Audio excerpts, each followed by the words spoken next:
guys, my name is Nate. Today I'm going to share with you how to build 3-floor porch. And today we just started. And first day, what we need to do, we need to put a support for the roof.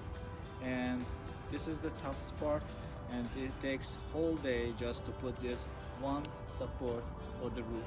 And next day we're gonna start demolition. We're gonna just remove each floor, decking boards, all joists, and I'm gonna share all the steps.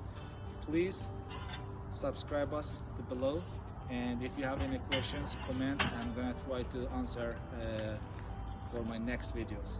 Thank you.